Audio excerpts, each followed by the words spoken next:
नमस्ते आप सभी को। इस बार की हमारी एकादशी का नाम है अजा एकादशी और ये 29 अगस्त को शुरू होकर और समापन हो रहा है इसका 30 अगस्त का। उदया तिथि 29 अगस्त की है, तो हम ये एकादशी 29 अगस्त को ही मनाएंगे। और क्या है इसकी कहानी और हमें क्या करना है, चलिए शुरू करते हैं।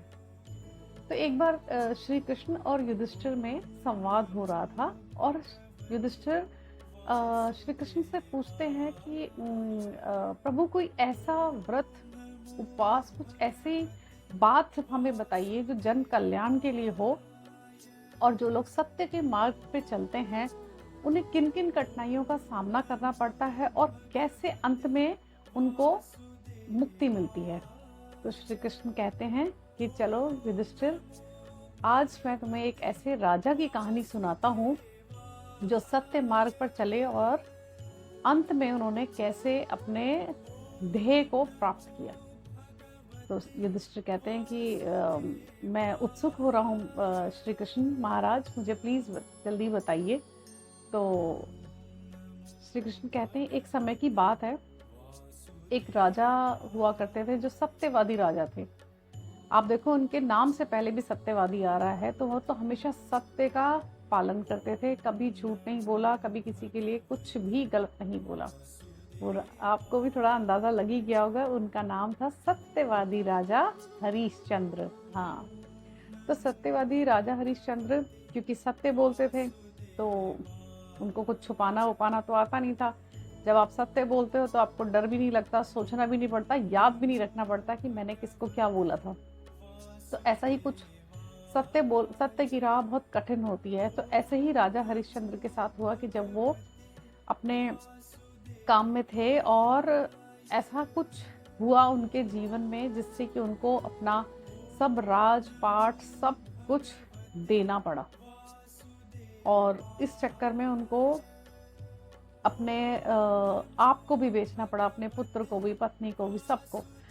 और जब उन्हें बेचना पड़ा तो वो कहाँ गए, एक चांडाल के पास। और चांडाल क्या काम करते हैं, वो शमशान में रहते हैं। तो वहाँ पर राजा हरिश्चंद्र उसके सेवक थे, दास थे। और जो मृत व्यक्तियों के ऊपर जो वस्त्र चढ़ाए जाते हैं उन्हीं सब कपड़ों को वो लेकर अपना जीवन यापन कैसे भी करते थे। बहुत मुश्किल थी, बहुत मुश्किल थी। तो वो कई बार सोचते थे कि मैं हमेशा जब खाली समय उनको होता था सोचते थे कि मैं हमेशा सत्य के मार्ग पर चला, मैंने कभी सत्य का साथ नहीं छोड़ा, कभी किसी का मन नहीं दुखाया झूठ बोल के। तो मैं इतने तकलीफ में क्यों हूँ, मेरा पूरा परिवार मेरे इस सत्य की राह पर चलने से आज इतने तकलीफ में है कि प्रभु कहाँ गलती हो गई। ऐसा वो हमेशा चिंतन मनन किया करते थे कि भाई मैं कहाँ गलत रहा कि मुझे सत्य बोलने के चक्कर में पूरा अपना राजपाट सब देना पड़ा और आज मैं इस स्थिति में हूँ। जब वो ऐसे ही एक दिन ऐसे सोच विचार में थे तो उनके सामने महर्षि गौतम आए। तो जैसे ही उन्होंने महर्षि गौतम को देखा उन्होंने उनको दंडवत प्रणाम किया और अपने बारे में सारी बात बताई कि कैसे कैसे उनको ये सब समस्या आई और आज वो इस हालत में और यहाँ पर है। तो ऋषि गौतम बोलने लगे कि अरे राजन, आप परेशान ना होइए, आप मुझसे मिले हैं तो मैं आपको इसका एक तरीका बताता हूँ जिससे आपको इससे मुक्ति मिलेगी। तो उन्होंने बोला बताइए। बोला कि आज से 7 दिन बाद एक एकादशी आएगी और उस एकादशी को हम अजा एकादशी बोलते हैं। उस एकादशी के दिन अगर आप पूरा विधि विधान से विधि पूर्वक आप एकादशी का व्रत करते हैं, बिल्कुल उसमें आपने अन्न ग्रहण नहीं करना है, थोड़ा फलाहार और जल ग्रहण कर सकते हैं और आपने पूरा दिन अपना ध्यान लगाना है श्री हरि विष्णु के चरणों में और उनसे आपने प्रार्थना करनी है कि जो भी जाने अनजाने में आपसे गलती हुई है उसकी आपने माफी मांगनी है और प्रार्थना करनी है। ऐसा करने से मेरा पूरा विश्वास है कि प्रभु आपको इस प्रॉब्लम से छुटकारा दिलाएंगे। ऐसा कह रहे थे तो राजा अपने विचारों में खो गए और सोचने लगे कि मैं ऐसे करूँगा, मैं ये करूँगा। तो इतनी देर में जब वो वापस अपने उस पे आए तो उन्होंने देखा कि महर्षि गौतम तो है ही नहीं, वो अंतर्ध्यान हो गए। तो राजा को लगा कि शायद मेरे पुण्य कर्मों का ही फल है कि जो ऋषि गौतम खुद मुझे बताने आए हैं कि मुझे क्या करना है।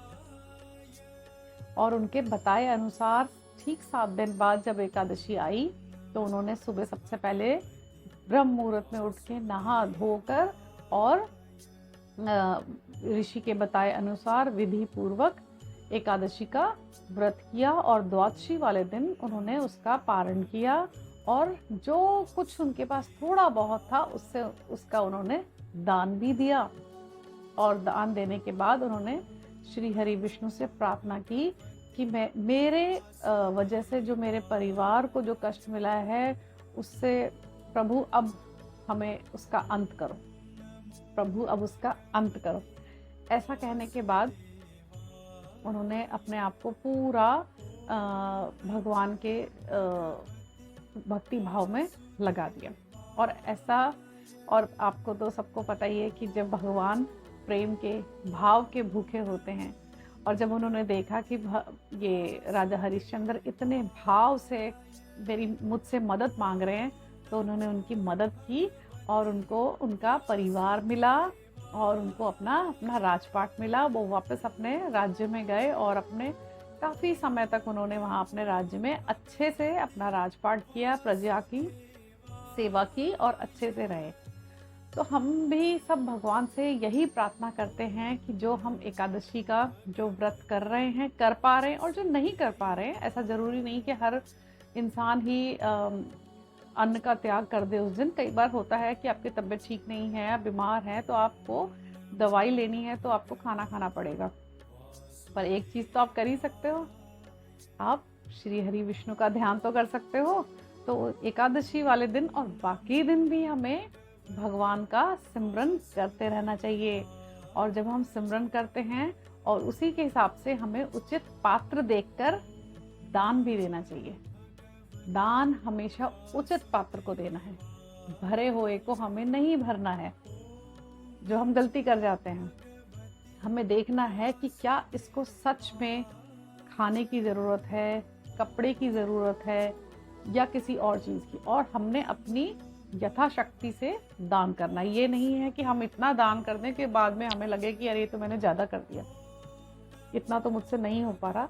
तो इस हिसाब से हम जो 29 अगस्त को जो हमारी एकादशी है, अजा एकादशी, हम लोग सब उसमें ये करेंगे। और क्या करेंगे? श्रीमन नारायण नारायण नारायण, भजमन नारायण नारायण नारायण, श्रीमन नारायण नारायण नारायण।